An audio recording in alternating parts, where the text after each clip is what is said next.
maison là. Il a créé un bunker sous terre, 250 millions de dollars, c'est un truc de luxe parce que c'est son hubris et ses lubies de survivaliste là. Les frasques des milliardaires de la tech. Après nous, qu'est-ce qu'ils ont dans leur tête? Qu'est-ce qu'ils ont dans leur tête entre celui qui veut aller vivre sur Mars, celui qui veut aller se mettre sous terre, sur Zuckerberg en mode survivaliste. Ah puis Zuckerberg, faudrait qu'on sache plus. Il continue parce que ça y est, lui il veut créer une IA consciente capable de réfléchir comme un humain. Enfin, il les enchaîne quand même. D'ailleurs, tu sais que notre invité, il a travaillé chez Facebook, donc on va pouvoir lui parler de tout ça directement. Et puis il était responsable de l'éthique des intelligences artificielles.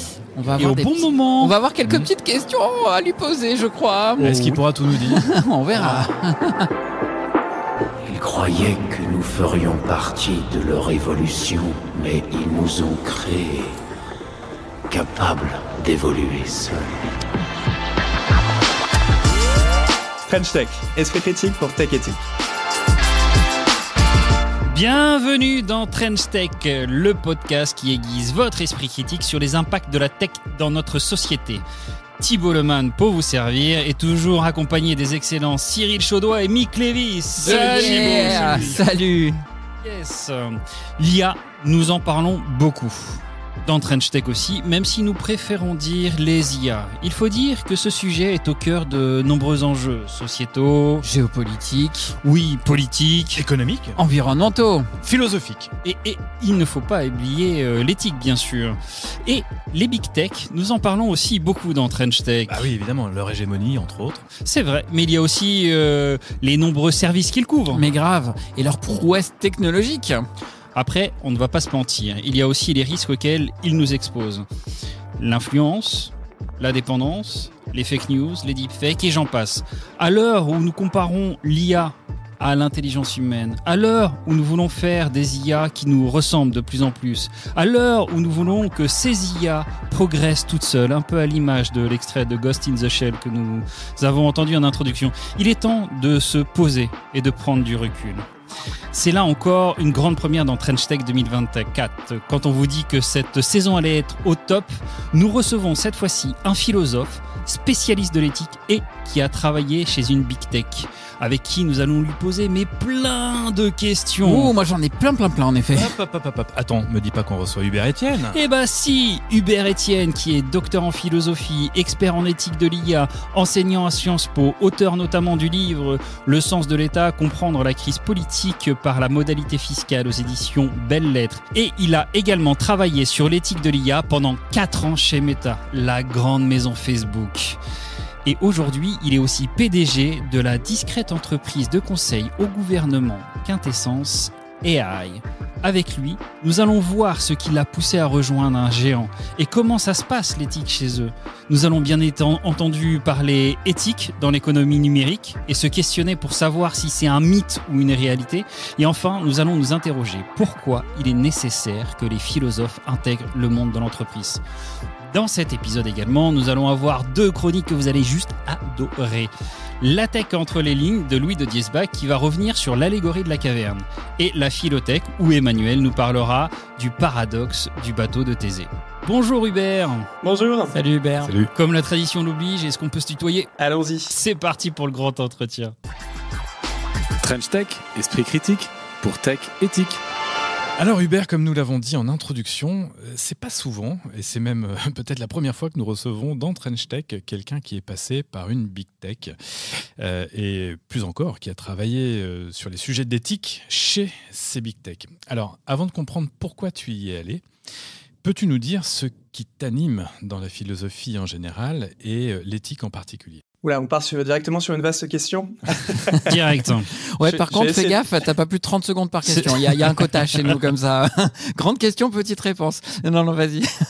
Bon, j'ai essayé de pas faire de philosophe alors et de vous donner des réponses rapides, mais je pense que c'est, pour répondre rapidement, je pense que c'est difficilement un choix, c'est plus quelque chose qui s'impose. Il y a des gens qui ont peut-être une appétence à chercher plus de sens dans ce qu'ils font et donc voilà, c'est moins un choix, je dirais, qu'une malédiction parfois, de se dire mince, mais pourquoi est-ce que je fais ça, il faudrait peut-être que je pose plus la question, et donc c'est peut-être ça qui dirige certaines personnes vers la philosophie plus que d'autres.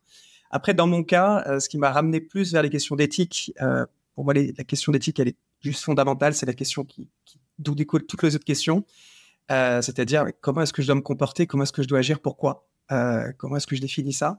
J'ai du mal à concevoir qu'on puisse vivre sans ça. J'aimerais bien vivre sans ça. Mais donc voilà, plutôt le type de question qui m'a poussé vers la philosophie, vers l'éthique, plus particulièrement. Et puis, une fois qu'on commence à avoir des réponses, je dirais, sur ces questions-là, on essaie aussi de le mettre en mouvement pour, dans un schéma plus vaste et peut-être une perspective plus activiste. Donc, c'est ce genre de choses qui m'a dirigé vers l'éthique de l'IA, en particulier vers les big tech, comme vous les appelez.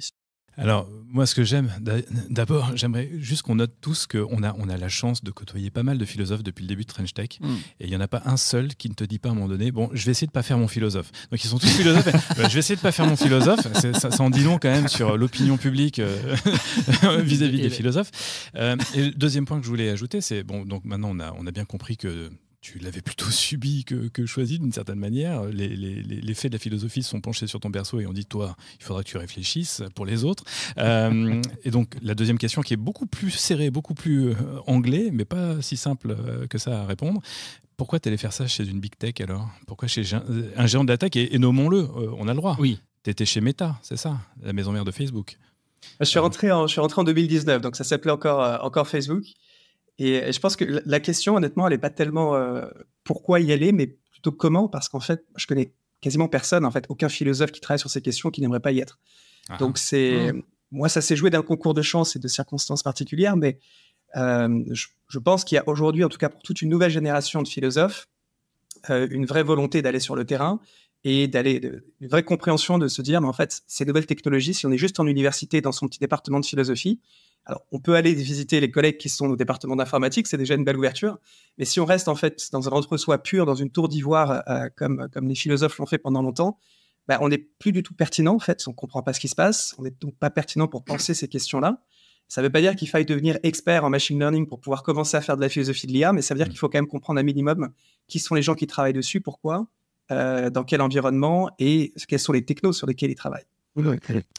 Et oui, grande news pour tout le monde, hein. La philosophie, c'est pas simplement rêver ou réfléchir avec soi-même, soliloquer, mais c'est aller sur le terrain, se confronter à la réalité. Et c'est pour ça que tu as choisi d'aller en entreprise et particulièrement chez Meta. Alors justement, j'imagine que quand tu veux te confronter à la réalité, c'est aussi l'envie d'avoir un impact sur les actions qui sont réalisées. Comment on le vit ça chez Facebook, ou ne nous l'aurons pas, et pardon si je prends un peu des raccourcis, on sait bien que l'éthique... dans une entreprise comme ça, et peut-être bien chez Facebook en particulier, c'est un peu la dernière roue du carrosse, quoi. Alors, oui et non. Peut-être deux choses à préciser. Moi, quand je suis rentré chez Facebook à l'époque, j'étais dans une entité qui s'appelle Facebook AI Research, qui était un laboratoire de recherche fondamentale en IA. Donc là, c'était une expérience, en fait, où c'est peut-être un paradis, on pourrait appeler ça, pour des chercheurs. C'est-à-dire que vous avez beaucoup de ressources, vous avez beaucoup de données, et puis on vous donne beaucoup de champs libres, en fait, pour travailler sur des sujets tout à fait novateurs. Donc, ça a été un grand labo pendant longtemps qui a permis beaucoup de choses dans ce sens-là. Et de ce point de vue-là, moi, ma recherche était très libre.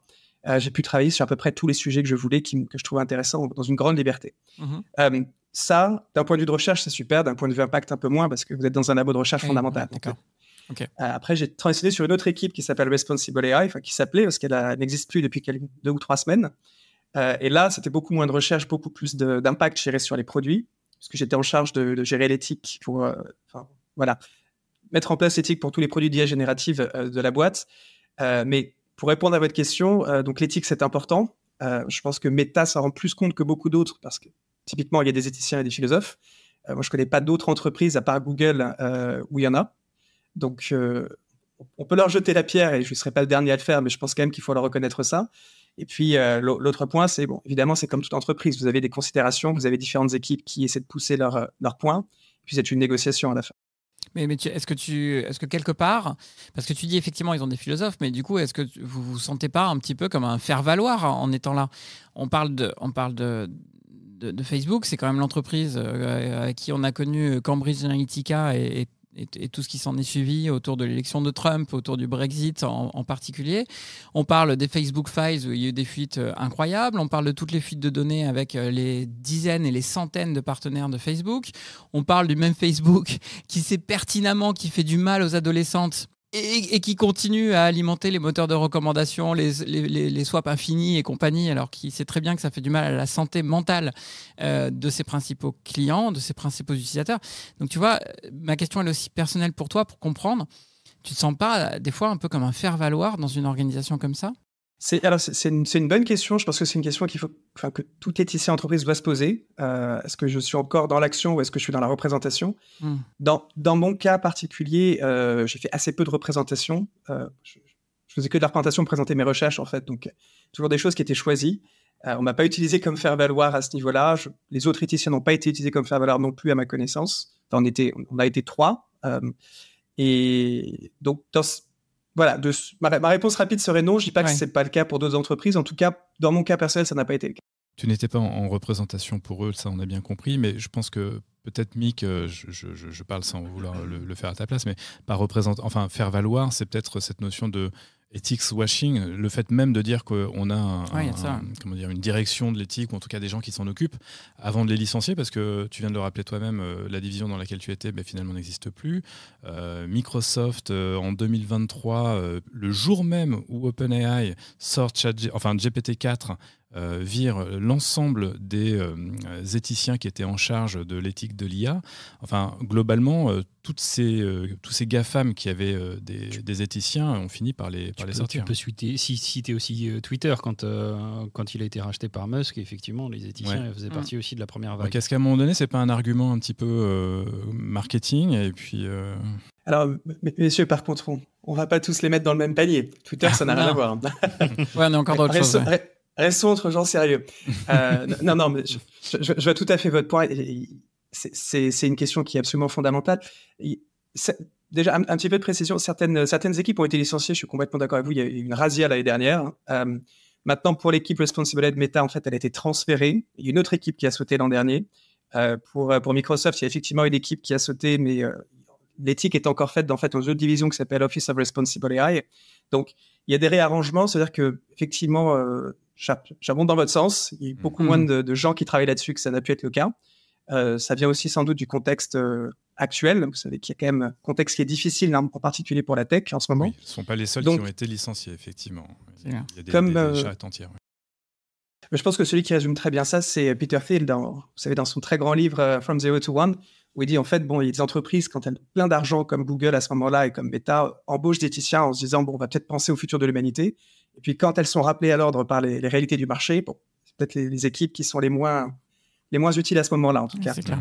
Mais du coup, tu as travaillé sur quelle recherche, sur quel sujet chez Meta, si on essaie de comprendre un peu la journée... Pour avoir du concret. Pour avoir du concret un peu. Pour avoir du concret, palpé. C'est quoi la journée d'un éthicien chez Meta? Alors, ça dépend de ce que je faisais à faire ou à Responsible AI, mais typiquement, pour vous donner une idée, à faire, mes recherches étaient très libres. Donc, j'ai travaillé en particulier sur des informations, sur la haine en ligne, sur les questions de comparaison sociale que vous mentionniez avec l'affaire Frances Haugens. Donc, ça, c'est des sujets sur lesquels je travaille, que je connais bien.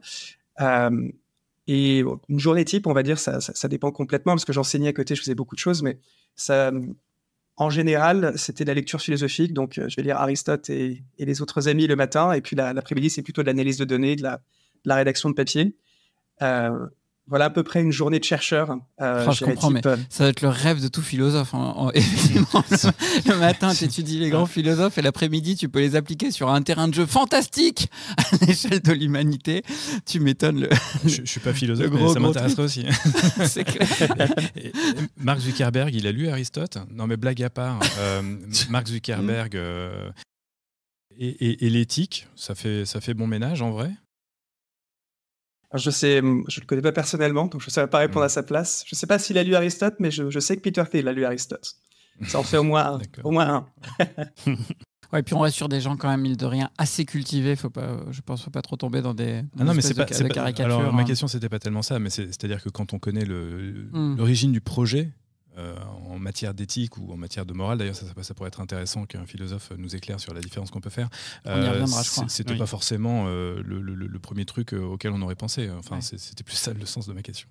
Comment ça se passe? Tu disais que tu avais travaillé donc, sur les sujets de modération, pour en prendre un par exemple. Comment ça se passe à Facebook, du coup, ces sujets de modération? Comment ils sont abordés, sachant que ça se passe à l'échelle mondiale, que les réglementations ne sont pas les mêmes, notamment en Europe, elles ont été renforcées récemment, et que même je pense que l'intention de modération ne doit pas être la même en Europe, en Afrique, en Asie et aux États-Unis, parce qu'il n'y a pas les mêmes attentes des citoyens et des utilisateurs face à ça. Alors, vous, je sais pas, moi je suis plus chez Meta, donc comment Meta l'aborde, ça je peux vous renseigner un Oui. peu. C'est effectivement le vrai gros problème. On va dire le problème il est double. Premièrement, c'est une question qui est assez complexe. Si on pense à des informations c'est déjà complexe. Définir ce qui est vrai, ce qui est pas vrai, ce qui vient surtout en fait, quelles sont les sources, comment est-ce qu'on vérifie ça. Ça c'est un problème important. C'est encore plus compliqué quand on va sur de la haine en ligne, du cyberharcèlement. Donc c'est des sujets qui sont complexes à la base. Et la deuxième couche de complexité, c'est le volume, évidemment. Quand vous avez 4 milliards d'utilisateurs, vous êtes sur des volumes de signalement, vous êtes sur des volumes de contenu problématique qui sont complètement hallucinants. Et le troisième point, peut-être qu'on peut rajouter, c'est le temps. Il faut non seulement trouver les bonnes réponses à un enjeu qui est énorme en très peu de temps. Parce que si vous débunkez une fausse information 6 mois plus tard, ça n'a pas vraiment de sens. Donc, ces 3 points-là sont adressés. On peut toujours améliorer, ça c'est sûr. En tout cas, je trouve que c'est quand même plutôt efficace la manière dont Meta gère la désinformation. On peut toujours améliorer encore une fois, mais je trouve que le système qui a été mis en place n'est pas si mal. Et pour le dire rapidement, en fait, il y a une alliance entre des algorithmes de détection qui font des premiers filtres. Ensuite, vous avez des journalistes qui sont spécialisés sur ces questions-là et qui vont associer en fait à chaque contenu. C'est eux qui gèrent ça. Des réponses. Est-ce qu'on fait sauter ou on ne fait pas sauter? Ensuite, vous avez des réponses de plateforme. Il y a encore une couche d'IA qui va permettre d'appliquer ces réponses en fait à l'ensemble des contenus qui sont similaires. Comme ça, les fact-checkers ne revoient pas 20 fois le même contenu. En tout cas, dans l'idéal, c'est comme ça que ça se passe.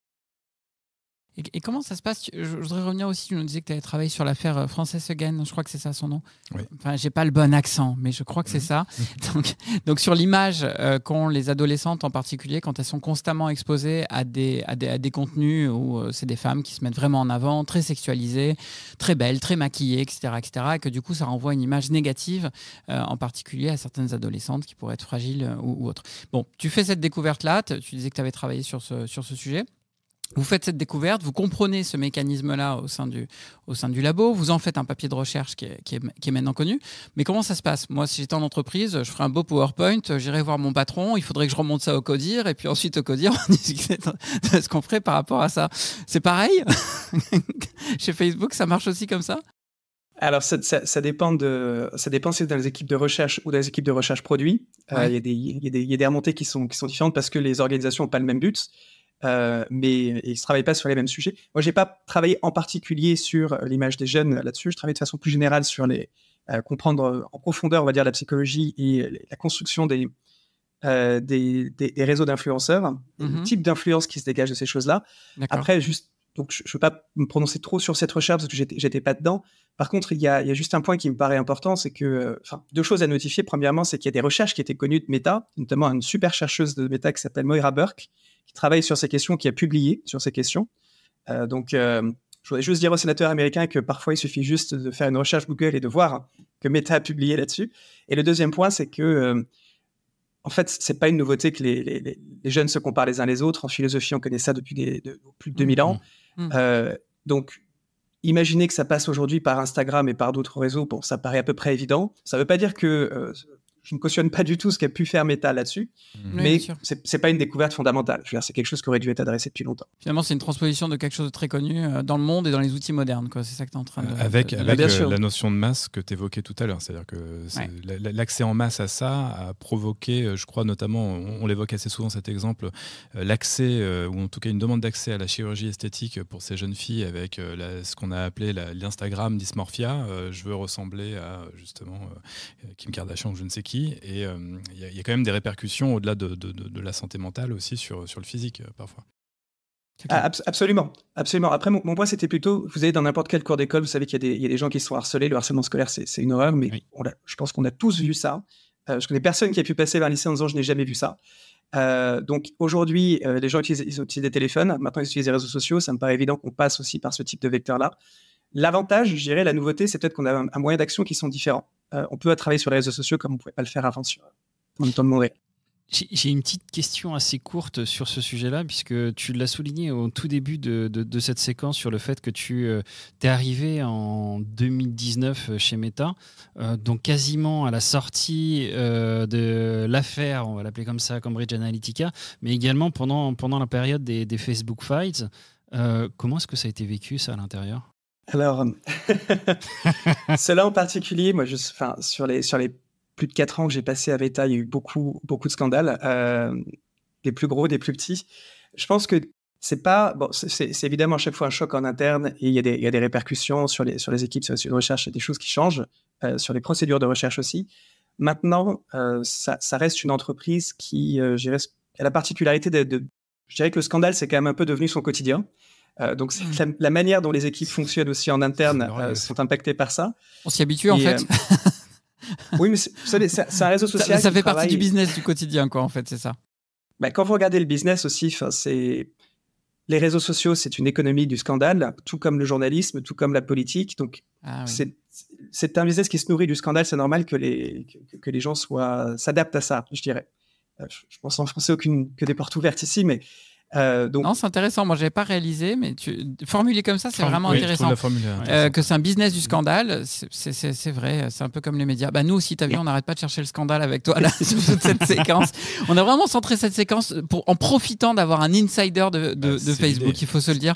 On va passer à d'autres choses après. Ce qui est intéressant, et je le note, et je te remercie pour ça, c'est ta franchise, ton ouverture et par effet rebond, ça traduit aussi qu'il y a une certaine liberté de parole quand on est sorti de chez Meta, là où on pourrait s'attendre à ce qu'on ait des clauses de confidentialité très très fortes et très contraignantes. Alors c'est un épisode avec un philosophe, on l'a dit. Des philosophes, on en côtoie pas mal. On en a chez TrenchTech. Vous connaissez Emmanuel Goffi et sa Philotech, on retrouvera tout à l'heure. Mais nous retrouvons pour le moment Louis de Diesbach avec la tech entre les lignes, mais lui aussi philosophe qui va encore nous parler de philosophie puisqu'on va parler de la caverne de Platon. La tech entre les lignes. Donc je le disais, aujourd'hui, la tech entre les lignes nous ramène de toutes vieilles lignes, c'est ça ? C'est ça, un texte qui date du 4e siècle avant Jésus-Christ, c'est dire si ça remonte. Mais j'ai voulu justement trouver où se trouvait la tech entre ces lignes. Ok, alors de quelle ligne parles-tu exactement ? Celle de la fameuse allégorie de la caverne de Platon. C'est une métaphore philosophique décrite dans son ouvrage de la République et elle illustre la nature de la réalité et de la connaissance. Donc il faut que tu t'imagines dans une grotte sombre où des prisonniers sont enchaînés, fixant un mur devant eux. Sur ce mur, il y a des ombres qui dansent. Elles proviennent de grandes marionnettes ou de statues, ça dépend de la traduction, qui passent entre les prisonniers et un grand feu. Pour ces prisonniers, ces ombres sont la seule réalité. Eux qui ignorent donc tout du monde extérieur puisqu'ils sont prisonniers. Mais un jour, l'un d'entre eux parvient à se libérer et découvre l'extérieur éblouissant de la caverne. Il réalise alors que les ombres dans la grotte ne sont que des illusions et plein d'enthousiasme, il retourne dans la caverne pour partager sa découverte avec ses amis prisonniers. Cependant, ces derniers refusent de croire en cette réalité extérieure parce qu'ils préfèrent leurs ombres très familières. Cette allégorie, en fait, elle illustre très puissamment que nos sens peuvent nous tromper, nous laissant dans l'ignorance que nous voulons parfois garder simplement. Un peu style laïque et sa servitude, si tu vois ce que je veux dire. Platon nous dit que les philosophes, tels les chercheurs de vérité, sont comme le prisonnier libéré. Ils remettent en question les apparences pour atteindre la vérité ultime, les formes ou les idées dans la philosophie platonicienne, qui sont les concepts abstraits à la base du monde sensible. Une invitation à explorer les profondeurs de la connaissance et à remettre en question nos perceptions. Oui, c'est un sujet connu que beaucoup ont potassé en terminale notamment, et que j'adore d'ailleurs. Mais dis-moi, quel lien fais-tu avec la tech ? Alors, il y a de nombreuses lectures possibles, mais celle que je veux vous apporter aujourd'hui est celle-ci. Les algorithmes que nous utilisons sont précisément comme ces prisonniers enchaînés. J'écoute. Mais c'est-à-dire qu'ils n'ont accès qu'à une partie du réel, celle qu'on leur donne, consciemment ou inconsciemment. S'ils ne voient que des statues d'hommes blancs ou de femmes noires, ce sera pour eux leur seule réalité. Exactement comme les algorithmes bourrés de biais qui ont une connaissance du monde complètement faussée. Les algorithmes, comme les prisonniers, n'ont pas accès au monde tel que toi et moi le connaissons. Ils ne voient que les ombres, qui sont des projections, des imitations de marionnettes, elles-mêmes des imitations du réel. Donc on demande à des machines prisonnières de décrire la réalité et le vrai, alors qu'elles ne peuvent en fait que se baser sur des imitations d'imitations. Et pour Platon, l'homme peut encore se défaire de ses chaînes pour aller voir dehors, mais l'algorithme, lui, il ne peut pas. Précisément, et c'est bien là toute la différence avec l'humain. Nous devons tous affronter l'ignorance et la tromperie de nos sens. Mais nous avons, nous, humains, le pouvoir, par notre confrontation au réel et à autrui, de pouvoir en sortir. Et c'est pas du tout le cas des algorithmes. Ils fonctionnent tous de cette façon. LLM, reconnaissance faciale, détection de fraude, j'en passe. C'est capital de garder ça en tête quand on pense à l'éthique de l'intelligence artificielle. Prendre les algorithmes pour la vérité, c'est nous assujettir nous-mêmes comme les prisonniers de la caverne. Comme une sorte de boucle sans fin, en fait. En fait, ce qui aurait été bien, ça aurait été d'avoir Platon comme invité dans TrenchTech. TrenchTech, esprit critique, pour Tech Éthique. Ouais, je suis pas sûr qu'on arrivera à voir Platon dans Trench Tech, même si la saison 2024 est exceptionnelle. Son IA. Son IA, ouais, il faudra demander un deepfake à Gérald. Depuis quelque temps, les crises éthiques dans la tech défraient les chroniques, et nos chroniqueurs aussi. ChatGPT avec les travailleurs du clic, les Facebook Files, on en a parlé, l'impact environnemental des IA, les deepfakes, ne sont que quelques éléments qui nous montrent qu'on est encore loin du compte d'un point de vue éthique. Alors, au risque de répéter ce que nous a sûrement déjà dit Emmanuel Goffi dans une de ses chroniques, et excuse-moi si je te pose cette petite question un peu binaire, Hubert, mais est-ce que tu peux nous rappeler la différence qu'il y a entre éthique et morale ? Cette question est intolérable, je n'y répondrai pas. Et ben voilà, on va gagner du temps sur ce coup-là, finalement. Séquence numéro 3. Non, bien sûr, sachant qu'Emmanuel aura sans doute une vision un petit peu différente parce qu'entre philosophie continentale et philosophie canadienne, il y a une divergence sur ces questions-là. Là, tu fais ton philosophe, par contre. Très bien, je vais répondre rapidement. En fait, les deux termes, l'un vient du grec, l'autre du latin, mais on revient au même concept, pour faire vite. La question réellement fondamentale, c'est comment dois-je agir ? Et tout le monde se retrouve là-dessus. Sachant qu'après, on va faire une petite différence entre donc, la philosophie morale ou l'éthique, en quelque sorte, qui, elle, va porter ces questions-là, va réfléchir à comment est-ce que je dois agir, d'où me viennent ces règles. Question métaéthique aussi, comment est-ce que j'apprends sur ces règles ? Quand on me dit « faut pas tuer », très bien, pourquoi faut-il pas tuer ? D'où ça me vient, cette connaissance-là ? Et ce qu'on appelle de façon plus générale la morale, on va dire sociale, ce qui est un petit peu le résultat de cette pensée avec du croisement de différents acteurs dans une société. Alors, on pourrait aussi citer Paul Ricoeur, pour qui l'éthique est la visée de la vie bonne avec et pour autrui dans des institutions justes, d'où une question dans cette séquence qui vient interroger l'éthique, la compatibilité, disons, de l'éthique et du business dans le numérique. Est-ce qu'il est vraiment juste de laisser des entreprises exploiter nos données personnelles alors qu'il est impossible pour nous de mesurer les conséquences de nos actions en ligne ? Vous avez 4 heures. Je relayerai la question à mes étudiants, puis je reviendrai vers vous. Ça serait intéressant, posé comme ça, ouais. C'est pas faux. Non, je pense que pour répondre à ces questions, il y a deux choses. Le premier point, c'est que il me semble, en tout cas de ce que j'ai vu, que l'éthique est quand même prise au sérieux par les grandes entreprises tech. Enfin, j'aime pas dire les big tech parce que je pense que les 4 ne le prennent pas au sérieux de la même façon dans les big tech. Je pense qu'on voit tous à qui je fais référence en bas du panier. Mais je pense qu'il y a une vraie prise de conscience qui vient notamment des employés qui refusent aujourd'hui certaines pratiques. Donc, il y a eu une vraie poussée dans ce sens-là. Est-ce qu'on peut faire mieux ? Est-ce qu'ils peuvent faire mieux ? Très clairement. Il faut aller beaucoup plus loin que ça. Maintenant, l'autre versant, c'est aussi, je pense qu'on ne peut pas juste demander de la perfection juste côté les trois big tech et laisser le reste du monde en répit, en fait. Et aujourd'hui, je ne vois pas plus de morale dans les autres entreprises. Je finirai juste là-dessus par rapport à elles. J'entends le niveau de perfectibilité qui ne peut que cesser de s'améliorer. Là, j'élargissais un petit peu plus la focale. Est-ce que c'est compatible véritablement ? Est-ce qu'on peut décemment imaginer parler d'éthique dans un business dont les business models, disons, semblent totalement antinomiques ? Je ne sais pas si c'est complètement antinomique. Je pense que le plus important, c'est de faire émerger aujourd'hui. Il faut qu'il y ait de la réglementation, il faut qu'il y ait un certain nombre d'institutions qui se mettent autour de ça. Il faut mettre en place les conditions pour faire émerger un vrai avantage compétitif éthique.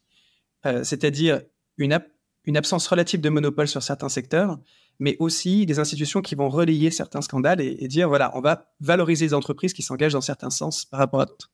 Mais c'est justement là, en fait, moi, la question qui m'interroge le plus. Si on refait un peu le fil de l'histoire dans les Facebook Files, désolé d'y revenir encore, mais on a souvent parlé le fait qu'un emoji en colère était 3 fois plus important qu'un emoji qui souriait. Si on regarde aussi la façon dont TikTok traite aussi ses algorithmes, excuse-moi, je serais un peu générique, mais traite ses algorithmes, si je suis un peu dépressif, on va me donner des vidéos de suicide 2 fois plus vite. Moi, ce qui m'interroge toujours dans ce mode de fonctionnement, c'est qu'au début, on a le choix.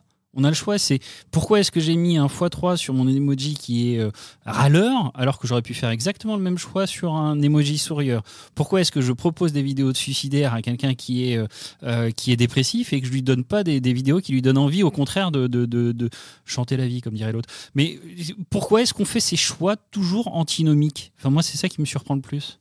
Alors ça, je ne saurais pas vous répondre pour tous les acteurs ni pour toutes ces questions. En tout cas, souvent, les questions sont vraiment beaucoup plus complexes qu'il n'y paraît. Je ne dis pas que c'est le cas tout le temps, mais typiquement sur des questions de suicide, ça paraît assez évident. En fait, c'est pas toujours aussi évident. Et notamment, je me souviens d'un cas sur lequel j'avais travaillé où il y a une distinction qui est très fine entre relayer des gens qui disent j'ai envie de me suicider et d'autres gens qui sont dans des cercles justement qui permettent, des cercles d'entraide, de gens qui disaient j'avais envie de me suicider et voilà comment j'en suis sorti. Et donc c'est très fin, mais il peut y avoir besoin de ces cercles de support. Et en même temps, on ne veut pas diriger les gens vers des choses qui vont cautionner le suicide. Donc souvent, c'est assez complexe et surtout, encore une fois, quand vous traitez autant de sujets à une échelle de 4 milliards de personnes, rentrer en profondeur sur chacun des sujets, c'est vraiment un challenge. Du coup, ça veut dire que dans ces entreprises, c'est vraiment à l'échelle de 4 milliards de personnes. Parce qu'on pourrait imaginer, tu vois, que les algorithmes ou le mode de fonctionnement, ou les règles de gestion, comme on dirait dans les entreprises traditionnelles, les règles de gestion soient vraiment séparées et ne soient pas du tout les mêmes pour l'Europe, pour les États-Unis, pour le Canada, pour l'Amérique du Sud, etc. Non, c'est vraiment vu en un seul bloc. Vos algorithmes sont quand même assez peu fine-tunés, on dirait, par pays, parce que même si les régulations varient un petit peu, c'est quand même grosso modo la même chose, les mêmes procédures qui sont appliquées partout. Et donc, aujourd'hui, on n'a pas un niveau de granularité, je dirais, sur les pays, sur tous ces sujets-là. Les régulations changent, j'entends, mais la notion même d'éthique ou de morale, peu importe, varie également d'un bloc à l'autre. Et ça, c'est un point qu'on a souvent abordé, notamment avec Emmanuel. Qu'est-ce qu'on en fait du coup? Est-ce qu'on peut véritablement standardiser des algorithmes à l'échelle d'une planète, et en tout cas de 4 milliards de personnes, avec des croyances, avec des systèmes de pensée qui sont très différents de l'Asie par exemple à l'Occident? Il y a deux choses, si on revient sur la modération des contenus, typiquement ce qui est fait aujourd'hui, les algorithmes sont les mêmes, on va dire, pour à peu près l'essentiel de la population, enfin des populations. Par contre, les décisions vont être prises par des modérateurs de contenu qui, eux, sont spécifiques au pays. Donc, aujourd'hui, c'est comme ça qu'on peut avoir de la granularité sur la modération. Maintenant, c'est un grand challenge aujourd'hui, notamment pour les LLM. Vous savez qu'il y a quand même pas mal de chercheurs qui se posent cette question, de dire comment est-ce qu'on va fine-tuner ça? Les grands modèles de langage. C'est ce qui est derrière ChatGPT, par exemple. C'est le moteur qui est derrière, c'est un LLM, un grand modèle de langage. Vas-y, exactement. Pardon, et tout ça pour dire qu'en fait, aujourd'hui, c'est une question vraiment importante dans la communauté de recherche, de dire comment est-ce qu'on prend ces modèles-là et qu'on les fine-tune, c'est-à-dire qu'on les adapte aux différentes populations, qu'il ait la bonne échelle. Est-ce que ça doit être fait au niveau des communautés? Est-ce que ça doit être fait au niveau des régions, des pays, pour prendre en compte justement ce pluralisme moral que vous mentionniez? En éthique aussi, il me semble qu'il y a un peu l'art et la manière finalement. C'est-à-dire, j'aime bien revenir à la raison d'être des entreprises. Je pense que la raison d'être d'un Facebook, je ne sais pas si elle est formulée ou comment ils l'ont formulée, mais j'imagine c'est connecter les gens. On a beaucoup entendu de déclarations de Mark Zuckerberg autour de ça, arriver à connecter, à rapprocher les gens. Donc l'intention est géniale au départ. À chaque fois qu'on va créer plus d'humanité, à chaque fois qu'on va créer de nouveaux échanges entre les personnes, ça ne pourra être que bien. Mais ensuite, du coup, c'est la manière de faire qui parfois merde totalement d'un point de vue éthique, non? Rapprocher les gens, c'est à double tranchant, comme toujours. Il y a ceux qui vont s'aimer, il y a ceux qui vont pas s'aimer, et puis en les rapprochant, vous forcez des interactions. Mais je pense qu'il faut pas oublier à la fin que les hommes sont pas des anges, et malheureusement, quels que soient les outils qu'on met en place, ils vont les utiliser à bon et à mauvais escient. Et du coup, la question de l'hubris de ces patrons, de géants de la tech, disons, puisqu'on a évoqué aussi ce sujet pas mal de fois dans Trench Tech. Toi, quelle est ta vision de philosophe là-dessus, ce côté démiurge de certains qui voudraient, alors au meilleur des cas, soit effectivement rassembler tout le monde à l'échelle de la planète, créer un langage universel, et ça fait référence à la tour de Babel, voire, si on tire encore plus loin, on évoquait tout à l'heure Peter Thiel, les aspects transhumanistes. Quelle est ta vision de philosophe, d'autant que tu vis aux États-Unis et que ces courants-là sont un peu plus en vogue aux États-Unis, alors peut-être pas à New York, mais plus dans la Silicon Valley, mais en tout cas plus qu'en France? Oui, complètement. Et ça, je pense que c'est un point fondamental, même beaucoup plus intéressant pour un philosophe que le reste, c'est essayer de comprendre. On peut dire, je sais pas comment les appeler, parce que c'est pas des super-héros, mais C'est demi-dieux, on pourrait les appeler, voilà, qui ont un pouvoir absolument exceptionnel. Quel est le projet qu'ils entreprennent pour le monde? Vous n'avez quasiment pas un grand patron de Big Tech qui n'a pas financé une entreprise qui vise à trouver l'immortalité. Je voyais ça récemment pour même Sam Altman, s'y est mis, Jeff Bezos aussi. Enfin, ils ont tous une entité, c'est Calico pour Google par exemple. Oui. Ils ont tous une entité qui dit comment est-ce qu'on va vers la fin de la mort. Et ça me paraît problématique parce que c'est un débat dans lequel personne n'est engagé. Vous avez des gens qui financent ça en disant nous on veut ça pour le futur. Il n'y a aucun débat de société là-dessus. Exactement, et d'autant que du coup ça préside à notre destinée en tant qu'être humain d'une certaine manière, cette volonté d'éradiquer la mort. Et puis on peut citer effectivement le pape du transhumanisme qui est chez Alphabet, Ray Kurzweil, que tout le monde ou presque connaît. Oui, pardon, j'en perds le fil de ma question, mais là où je voulais en venir, c'était... ah bah merde, la quête d'immortalité. Oui, mais attends, j'aurais pas dû digresser sur Ray Kurzweil, j'ai vu sa tête apparaître devant mes yeux, et là, ça m'a complètement coupé le reste de ma phrase. Non, que certains veulent un projet d'humanité qu'on nous a même pas demandé pourquoi. Ça préside à notre destinée, alors que justement, toutes ces recherches qui sont financées par des entreprises géantes ne le sont pas par des institutions publiques, et donc, in fine, ça va driver vachement notre futur. Donc, c'est là, selon toi, quelle est la question? La question est toujours plus large. La question, c'est aussi, vous savez que la nature a horreur du vide. Quel est le vide auquel vient répondre ces aspirations-là? C'est ce que les philosophes appellent la crise de la modernité depuis un moment. On n'arrive plus et de moins en moins à rêver d'un futur. Je veux dire, pour la génération qui arrive, on est tous en crise, le monde est en flammes. Qu'est-ce qu'on fait? C'est un petit peu le genre de monde qu'on donne aux jeunes aujourd'hui. Et vous avez des gens qui leur disent, venez rejoindre le terrorisme et des versions religieuses radicales. Ça appelle beaucoup. Et puis, vous avez d'autres qui lui disent, écoutez, nous, on a une autre proposition, on va vous rendre immortel. Vous allez devenir des dieux. Bon, on n'est pas très loin au final. Mais c'est ce type de grand élan qui est instigé comme une réponse américaine de l'ultralibéral. Et effectivement, je vais juste rajouter un point qui est que quand on a un Elon Musk, par exemple, il y a 6 mois, vous vous souvenez, qui disait attention, les LLM, on va faire un moratoire pendant 6 mois. Tout le monde ne parlait que de ça. Bon, quand vous connaissez un peu les milieux, vous savez que c'était quand même assez instrumentalisé. Il était en même temps, il venait de lancer, au moment où il signe ça, il venait de lancer son entreprise pour faire concurrence à OpenAI. Et surtout, il a obtenu 1 mois plus tard l'agrément de la FDA américaine pour faire des tests de ces technologies Neuralink sur des humains. Et là, on n'a absolument aucun débat public, par contre. Ce qui était quand même le but de dire on va faire un débat public sur les LLM avant de pousser ça. Exactement. Donc vous avez des discours qui sont pluriels. Des discours pluriels, effectivement. Gérald Olubowicz nous parlait de la stratégie du choc, sur ce fait d'agiter un chiffon rouge sur un truc qui était quasiment une chimère, mais pour éviter qu'on s'intéresse à l'attention, effectivement. Ouais. Et Elon Musk, c'est vrai qu'il y aurait beaucoup de choses à dire, notamment sur ce côté super-héros que tu évoquais tout à l'heure, quand il voulait défier à main nue, je ne sais plus qui, en Russie, au tout début de la guerre d'Ukraine. On voit bien son côté Tony Stark, en tout cas celui qu'il cherche à incarner, c'est sûr. Et du coup, moi, je vous propose de...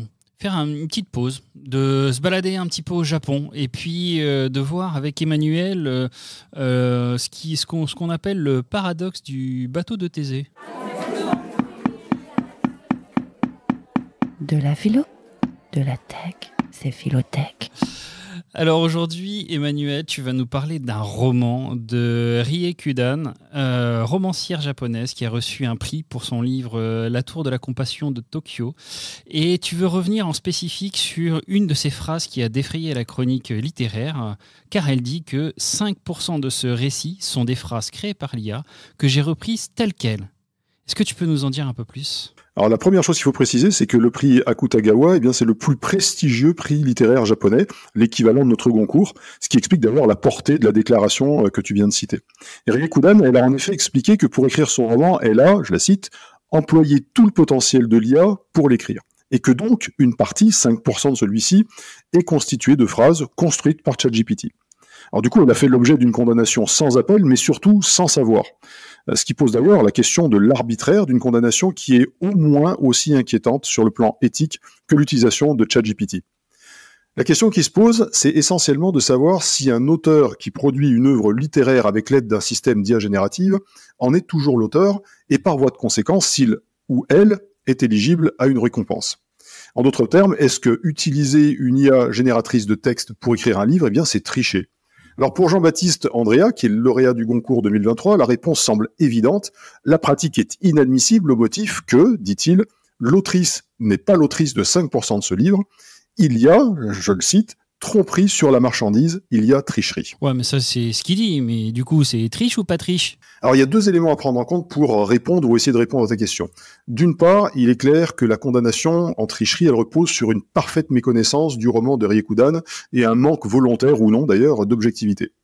En fait, le roman, c'est un récit futuriste dans lequel l'intelligence artificielle est un acteur à part entière, auquel sont attribués des propos, et ce sont spécifiquement ces propos que Kudan a repris textuellement de ChatGPT. Rien de choquant à mon sens à utiliser une IA pour générer des propos attribués à une IA. D'autre part, cette condamnation, elle est complètement décontextualisée. Alors tu te souviens qu'on avait parlé lors d'une précédente chronique du rapport à la technologie au Japon. Eh bien, le cas qui nous concerne, il est illustratif de la méconnaissance des cadres culturels dans lesquels s'inscrivent des questions éthiques. En l'occurrence, un des membres du jury, Keiichiro Hirano, qui est lui-même auteur, a défendu Riekudan, et un responsable du comité d'attribution du prix a même affirmé, je le cite, que le sujet de l'intelligence artificielle n'a pas fait débat parmi les membres du jury, ajoutant « Pour nous, il n'y a rien à commenter, pas de problème ». Donc du coup, le jugement est culturellement biaisé, hein, et la question de la triche, du coup, ça se pose pas. Alors la question de la triche, elle peut tout à fait se poser, mais elle doit être contextualisée.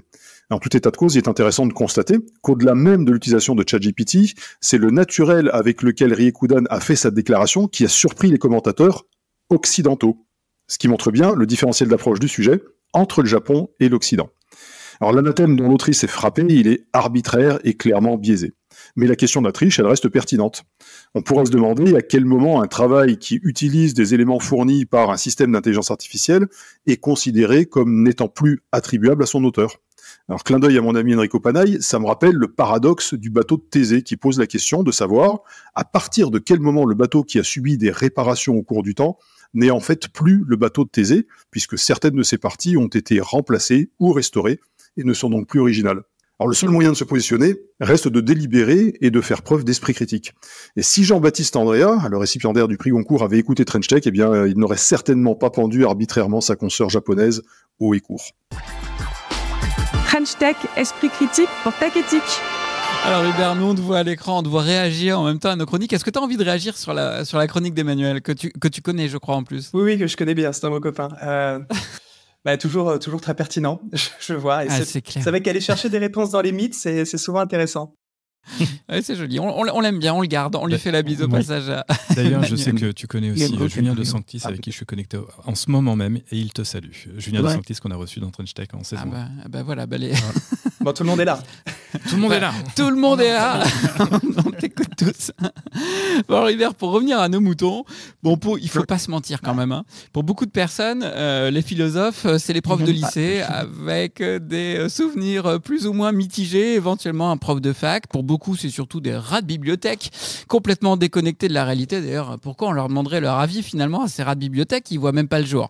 Et puis pour certains, philosophe, c'est même pas un métier, hein. Il faut se le dire. Je caricature à peine. C'est un hobby. Je ne suis pas de ces gens-là. Moi, j'écoute Emmanuel et Julien et enfin voilà et toute la bande. Mais pour toi, c'est non seulement un métier, mais tu es en plus convaincu qu'il faut l'exercer là où ça se passe, sur le terrain et finalement au plus près, au cœur des entreprises.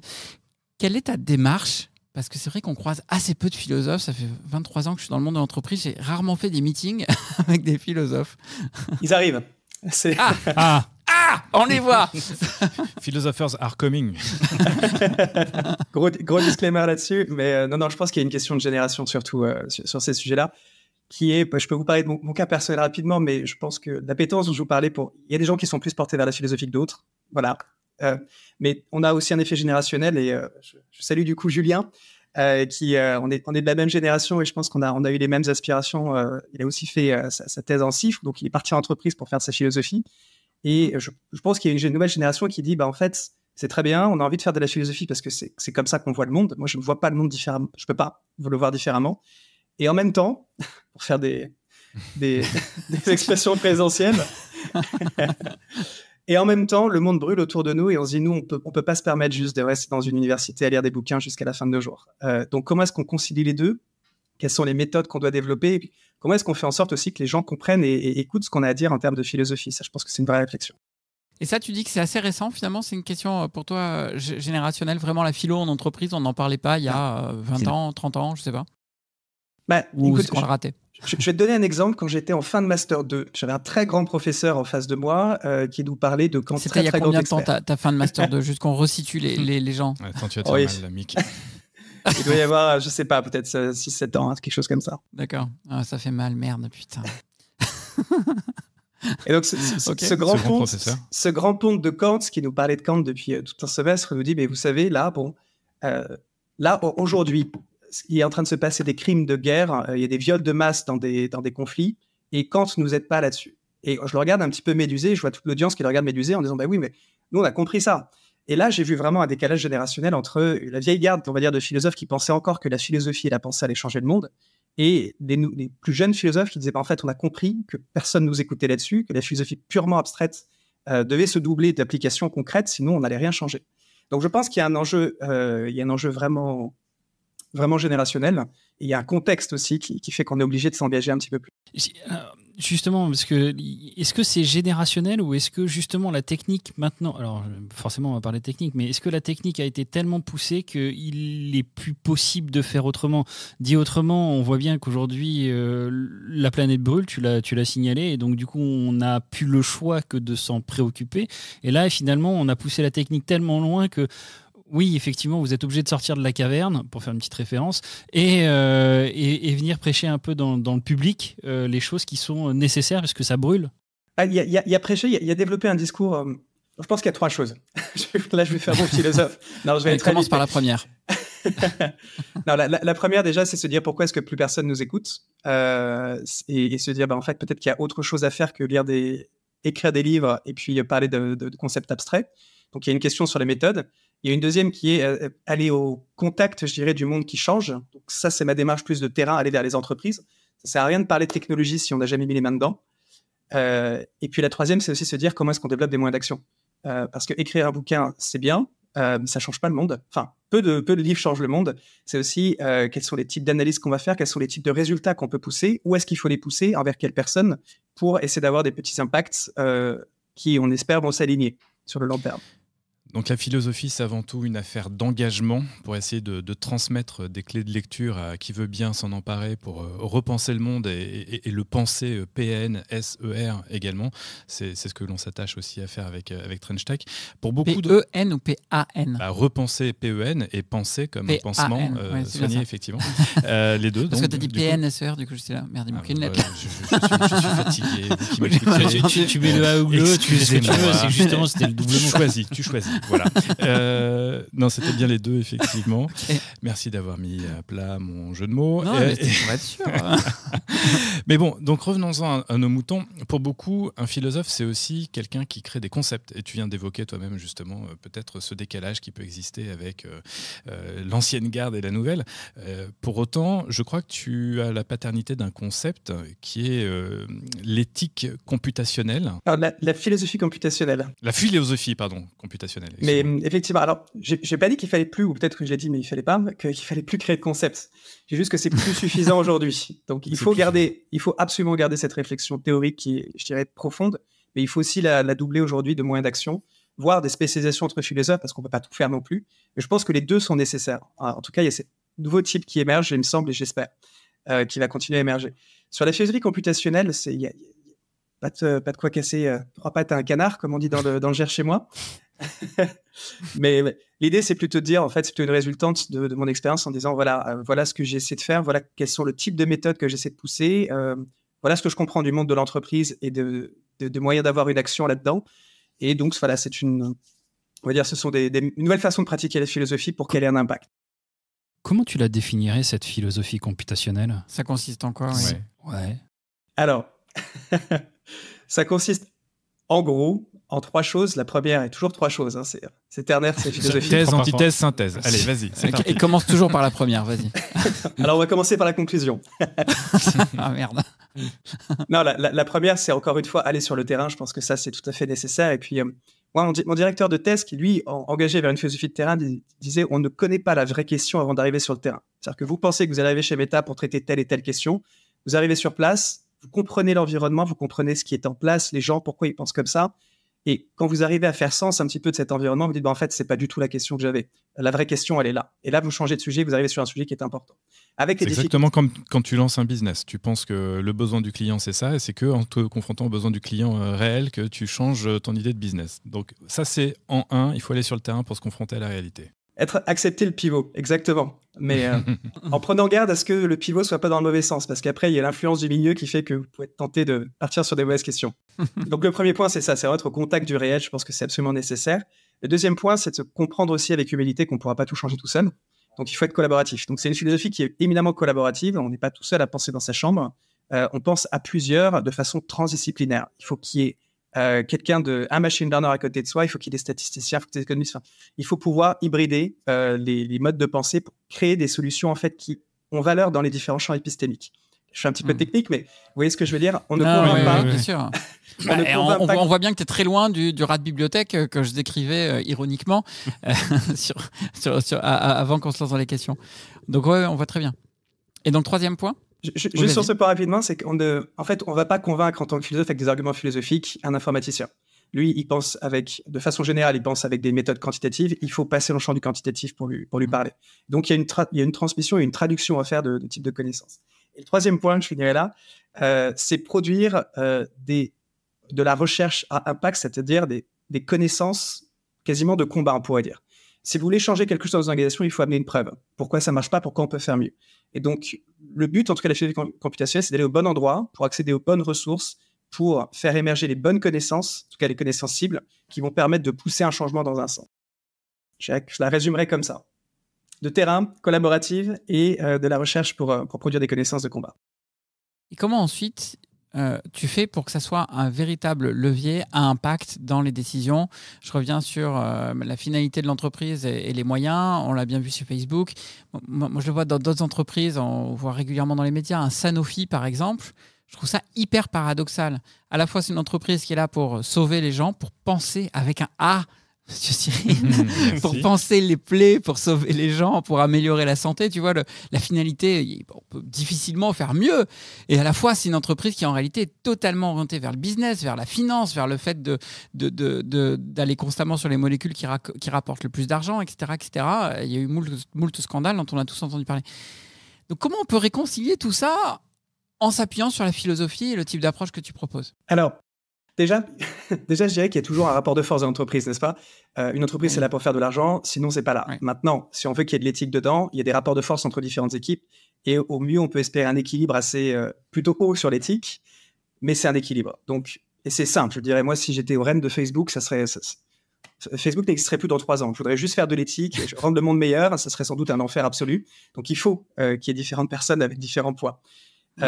Donc, cet équilibre, il faut y participer. Maintenant, moi, mon approche, c'est de dire, j'ai une approche assez cynique sur le fait de dire, de toute façon, les gens se fichent de l'éthique. S'il y a du business en face, tout le monde préfère faire de l'éthique quand le business est premier. Et donc, la question, c'est comment est-ce qu'on développe des choses qui sont plus intelligentes et qui fonctionnent mieux, donc avec une meilleure performance sur les algorithmes ou qui augmentent la profitabilité, et qui, en même temps, sont plus orientées dans une dynamique éthique. C'est l'approche que j'ai. Et la philosophie computationnelle... Pragmatique. Il répond d'une certaine façon parce qu'elle investit. Quand vous traitez des questions de désinformation ou de haine en ligne, il faut qu'il y ait des psychologues ou des philosophes ou des anthropologues ou des sociologues, enfin des gens qui savent ce que c'est que la haine, qui ont travaillé sur la psychologie humaine pour pouvoir améliorer ces modèles. Aujourd'hui, c'est très peu le cas. Et c'est pour ça qu'il y a aussi tout un espace d'amélioration de ces modèles qui passe par du transdisciplinaire. Et c'est ce que la philosophie computationnelle essaie d'investir. Le transdisciplinaire pour pouvoir murmurer à l'oreille des décideurs, notamment en entreprise, mais aussi des gouvernements, c'est ce que tu proposes avec ta nouvelle boîte, Quintessence. Est-ce que, à date, tu es entendu, vous êtes entendu, parce que tu viens de nous expliquer ton parcours chez Meta, tu viens de nous dire quand même à demi-mot que si toi tu devais prendre les rênes de Meta dans 3 ans, ça n'existerait plus. Est-ce que avec cette démarche de philosophie computationnelle, à laquelle je pense, en tout cas moi je parle en mon nom propre pour pas mouiller mes copains, mais j'y souscris totalement. Est-ce que j'en suis aussi. Est-ce que présente 3, on est au moins 3. Est-ce que tu es entendu par justement les gouvernements ou les entreprises que tu essaies d'accompagner là? Alors oui, après c'est vrai que avec Quintessence, on fait moins de philosophie computationnelle. Ça, c'est plus des travaux de recherche. Quintessence, on fait plus du conseil stratégique en IA, sur des grandes directives en IA, des grandes orientations. Et j'imagine sur que la compliance. ce conseil est quand même pétri de cette philosophie, puisque c'est toi qui portes le projet. Bien sûr, la question fondamentale, c'est toujours celle du sens. Pourquoi est-ce qu'on fait les choses ? Et ça, c'est une question qu'on se pose assez peu aujourd'hui en éthique de l'IA. Vous avez des gens qui disent « Ah mince, il faut que je sois compliance, il ne faut pas que mon modèle soit biaisé sur tel critère, parce que sinon je me fais taper sur les doigts. » C'est ce qu'on est en train de mettre en place aujourd'hui, avec des critères qui n'ont pas forcément du sens pour toutes les populations, comme on l'a évoqué, ni pour tous les cas d'usage. Maintenant, le monde va mettre un peu de temps à se rendre compte de ça. Le temps que ça redescende, je pense qu'on va avoir 3-4 années avant de dire en fait, ça n'a pas de sens ici. Et donc, nous, ce qu'on propose, c'est d'accompagner une réflexion de fond en disant on va vous aider à faire des algorithmes, on va vous aider à être en compliance avec les grands textes, on va vous aider à développer surtout une approche cohérente pour pouvoir expliquer pourquoi on fait les choses à vos employés, aux régulateurs, à la population, à vous. En fait, expliquer juste, on est en cohérence sur ce qu'on fait, on sait d'où viennent les données, on sait pourquoi on les connecte comme ça, et on peut se tromper, mais au moins on a fait le maximum. Voilà ce qu'on essaie d'apporter comme réflexion. Smart, j'aime bien. Où en sont les formations de philosophie sur ces sujets-là ? Parce que j'ai eu un flash entre l'intro que je t'ai faite, un peu provocatrice, et puis notre dialogue, de me dire, ouais, il y aurait plein d'endroits où ça aurait été hyper intéressant d'avoir effectivement un philosophe pour pouvoir parler des projets, du concret, etc. Mais à chaque fois que je m'étais fait cette réflexion d'entreprise, à chaque fois je me suis dit, ouais, mais philosophe, il y aura une telle déconnexion avec la réalité de ce qu'on vit dans l'entreprise, et je pense que c'est vrai quand même dans beaucoup de cas, que ça ne va rien du tout nous apporter, qu'on arrive peut-être même pas vraiment à travailler pour amener quelque chose de concret, le temps de se comprendre. Donc, je crois que ma vision ne doit pas être si fausse, même si elle est un peu caricaturale, enfin à toi de me le dire. Mais est-ce que les formations en philosophie évoluent aussi pour les rendre plus concrètes, plus accessibles dans l'entreprise, plus activables en tout cas dans les décisions qui sont à prendre dans les entreprises, pour les gouvernements, etc. Pas du tout. Ça, c'est problématique. J'espérais que tu me dises, bah oui, bien sûr, bah alors. Ok, super, pas du tout. Non, pas du tout en France, parce que, alors aux États-Unis, en Angleterre, c'est différent, parce que vous savez, il y a des questions de mineurs, de majeurs, donc personne n'étudie que la philosophie. En France, on peut étudier que la philosophie, et ça, c'est assez problématique. Déjà, c'est un peu pauvre en termes de réflexion à la fin, sur une ouverture sur le monde qui est très limitée, et dans la plupart des cas, on est incapable de travailler dans l'entreprise. Alors, certains peuvent le faire. Julia, qui est là, du coup, lui a une double formation. Moi aussi, j'étais formé en finance. Vous avez expliqué aussi. Donc, je pense qu'il est urgent de développer des gens qui sont des philosophes, mais je dirais pas que des philosophes, parce qu'ils doivent comprendre le monde de l'entreprise pour pouvoir s'y insérer, ils doivent faire des stages. Enfin, ils doivent juste savoir de quoi on parle, en fait. Sinon, effectivement, vous avez des gens qui sont complètement déconnectés, qui disent on devrait faire ça. Très bien, sauf qu'ils n'ont aucune connaissance à dire d'une entreprise fonctionne, dont elle crée de la valeur et dont elle peut promouvoir un changement. Donc, il faut repenser ces cursus pour conclure. Ouais, c'est vrai. Mais je te trouve quand même un tout petit peu dur avec l'ancienne garde parce que, alors moi, je suis pas très jeune. J'étais pas dans la tech, j'étais en business school, mais je me souviens de cours d'éthique des affaires et d'interventions de personnes comme par exemple André Comte-Sponville, où je pense qu'il n'avait pas trop traîné ses guêtres en entreprise non plus, mais ce qu'il nous apprenait quand même pas mal de choses sur l'aspect management, etc. En tout cas, on pouvait les mettre en perspective assez facilement. Mais bon, j'entends quand même que la jeune génération arrive avec une volonté d'en découdre davantage avec les réalités du monde de l'entreprise en allant s'y frotter d'un petit peu plus près. Ah ben, je vais peut-être juste préciser qu'effectivement, je ne jette pas la pierre à l'ancienne génération. On ne va pas trop généraliser non plus. Mais voilà, je voulais juste mettre en exergue le fait qu'il me semble qu'aujourd'hui, il y a une génération qui a des aspirations un petit peu différentes et qui, de façon générale, va se former différemment aussi. Voilà, bah écoute, c'est super intéressant de voir qu'effectivement il y a de la relève et que ces gens s'intéressent au monde de l'entreprise, parce que je pense que l'entreprise a effectivement besoin de sagesse, besoin d'éthique et besoin de philosophes. Un grand merci Hubert d'avoir été parmi nous, et vous qui êtes encore là avec nous, n'oubliez pas, il nous reste encore 5 minutes, c'est l'heure du débrief. Merci Hubert, salut. Merci Hubert. À bientôt. Merci à vous. Trench Tech, esprit critique pour Tech Éthique. Alors, vous connaissez certainement la phrase « On dit que les data scientists, c'est le métier le plus sexy du 21e siècle. » Mais Non, moi... après les prompt engineers. Vous n'avez pas entendu ça? Bon, Jamais. bref, c'était une des parce que grandes ça te fait phrases plaisir d'il y a de le quelques croire. années. Non, c'est vrai. C'est vrai. C'est que ceux qui sont dedans. Et je ne me revendique pas des data scientists parce que, attends, c'est un métier à part. Bref, en tout cas, c'est une vraie compétence en soi, ça c'est clair. Bon, mais moi surtout, après avoir entendu Hubert là, pendant une petite heure, là, je suis en train de me demander si on n'est pas en train d'assister à la revanche des philosophes et si le philosophe pourrait pas être le métier le plus sexy du 22e siècle ou de la deuxième partie du 21e. Ça serait pas si mal au final. Quand on voit tout ce qu'il essaye d'apporter au sein de l'entreprise, moi personnellement, ça fait quand même quelques temps que je côtoie le monde de l'entreprise. J'en ai fait quand même un paquet dans ma vie. J'en ai jamais vu un seul.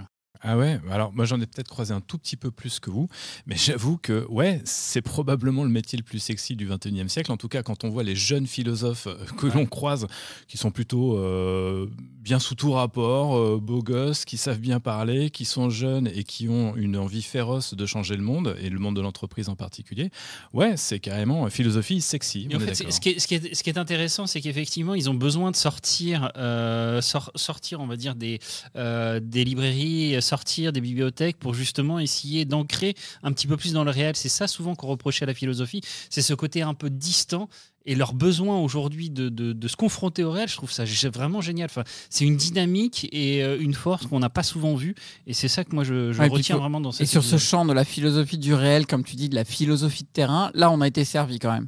Parce que sur la première partie de l'épisode, d'ailleurs je me suis dit on a peut-être un petit peu attaqué fort d'emblée sur Hubert, mais comment quelqu'un qui se dit philosophe, etc., peut avoir envie de travailler chez Facebook, qui semble être le grand méchant un petit peu de l'éthique dans le numérique. Que c'est une question qui brûlait les lèvres de tous nos auditeurs. Oui, c'est clair. Et en même temps, il nous a livré effectivement son point de vue avec une ouverture, avec une transparence, je dois dire, à laquelle je ne m'attendais pas totalement, ne serait-ce que pour des questions de confidentialité vis-à-vis de son employeur. Mais c'est vrai que ça dénote, c'était toi qui disais, je crois, pendant l'épisode, Cyril, ça dénote aussi d'une certaine ouverture finalement de ces entreprises. C'est remarquable. Exactement, oui, en creux, c'est ce que ça dit aussi. Mais pour rebondir sur le propos de Thibaut et cette proximité avec le terrain, c'est aussi, et je trouve ça vraiment intéressant, toute la démarche philosophique justement d'Hubert, avec sa philosophie computationnelle. J'ai noté, moi, de produire des connaissances de combat. Produire des connaissances de combat, ça traduit, je trouve, tout ce que l'on est en train de se dire sur cette nouvelle philosophie au plus proche du terrain et des entreprises pour changer le monde. Moi, sinon, ce que j'ai retenu, notamment dans la première partie sur sa présence chez Meta, un ou deux trucs quand même un petit peu, moi, qui m'ont glacé globalement. Alors, ce que j'ai trouvé intéressant, c'est quand même qu'il nous a expliqué le processus de modération chez Meta et Facebook en particulier, en nous décrivant que c'était un savant mélange d'algo qui était entraîné forcément, mais aussi de journalistes, pour le coup, pour les débunker les fake news.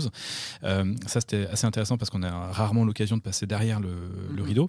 Et puis le deuxième truc, moi, qui m'a un tout petit peu plus glacé, je sais pas, mais en tout cas gêné, c'est cette idée d'algo standard à l'échelle de la planète pour 4 milliards de personnes, sans fine-tuning par rapport aux spécificités, ou en tout cas au pluralisme moral, comme on l'a appelé dans l'épisode, et donc les spécificités, les croyances et c'est vrai que ça m'a un peu étonné. Moi, je m'attendais à des comportements des algorithmes des grandes plateformes différenciés selon les grandes cultures auxquelles ils s'adressent, ou les grandes plaques géographiques à minima. Et ça veut dire quand même une chose, c'est qu'il ne faut pas oublier que ces boîtes sont américaines et que j'imagine que les standards sont fondés quand même un petit peu sur ceux des États-Unis. Est-ce que c'est pas une forme de colonialisme de l'esprit quand on raisonne comme ça, c'est-à-dire qu'on est présent sur tous les pays dans le monde, 4 milliards de personnes, je le rappelle, avec un standard qui est celui... en tout cas, d'américanisme. On entend beaucoup aussi ce terme-là sur le colonialisme. C'est très propre aussi aux Américains que de vouloir finalement diffuser au maximum leur culture, et on peut leur reconnaître un certain succès à la matière. Rappelez-vous de comment les chewing-gums Hollywood ont été importés en France. C'était dans l'après-guerre, etc. Mais après, moi, dans les éléments qu'il a remontés, il y a le dernier point qui reprend un peu sur... qui en met un coup à l'éducation nationale, un de plus, c'est qu'effectivement, s'il y a une envie d'aller se confronter au réel dans la jeune pousse philosophique, au moins française, il y a un point, moi, qui m'a un peu interpellé, c'est le fait que on n'a pas changé le mode d'enseigner la philosophie en France, et on n'a pas adapté ce mode-là au monde de l'entreprise. La question qui est derrière, effectivement, c'est la question de la formation des philosophes. Exactement. Et de rénover cette question de la formation des philosophes pour que les philosophes puissent être, ce qui est en creux derrière, finalement le plus utile aux entreprises, donc le plus utile à la société, et pas seulement en tant que penseur avec un E, mais en tant qu'activistes concrets qui ont un véritable effet de levier sur les décisions concrètes dans les entreprises. C'est certainement un énorme challenge, et il le disait, c'est peut-être la nouvelle génération qui va pouvoir porter, la nouvelle génération de philosophes qui va pouvoir porter ce challenge-là.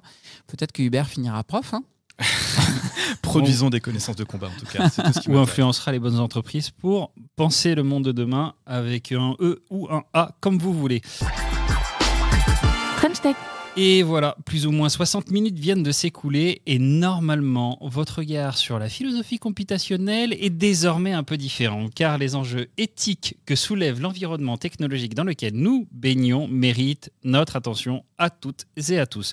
Concepteurs, commanditaires ou simples usagers, nous avons le droit et la responsabilité de nous renseigner, de nous challenger, de penser ces sujets pour être acteurs plus que spectateurs. Trench Tech, c'est fini pour aujourd'hui, mais retrouvez tous nos épisodes sur les plateformes de podcast préférées.